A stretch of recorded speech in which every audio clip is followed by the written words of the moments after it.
আমরা একটা ইন্টারেস্টিং জিনিস খেয়াল করলাম যে ফুয়াদ ভাইয়ের ফার্স্ট অ্যালবামের নাম Maya in the next slide Fuad ভাইয়ের লাইফের সবচেয়ে ইম্পর্টেন্ট মানুষের নামও মায়া which is আমাদের মায়া ভাবে ফুয়াদ ভাই we want to know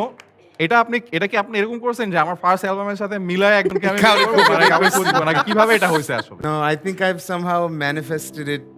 to the universe. আমি যখন প্রথম অ্যালবামগুলি করি মায়া এন্ড মায়া 2 তখন আমার ওয়াইফ মায়ের সাথে আমার পরিচয় হয়নি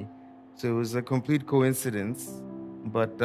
I mean I think it was a great conversation starter ভাবির সাথে কখনো ডিসকাস করছেন এটা নিয়ে যে এই হ্যাঁ। তুমি কি জানো আমার প্রথম অ্যালবামের নাম কি I'm sure that was the first thing I said তোমার নামে তো আমি আগে একটা অ্যালবাম বানায় রাখছি ওটাই বললাম যে it was a conversation starter probably nice এবং মানে we want to also bring up in the next slide যে ফুয়াদ ভাই is a wonderful family man now he has this wonderful family যেখানে আসলে such a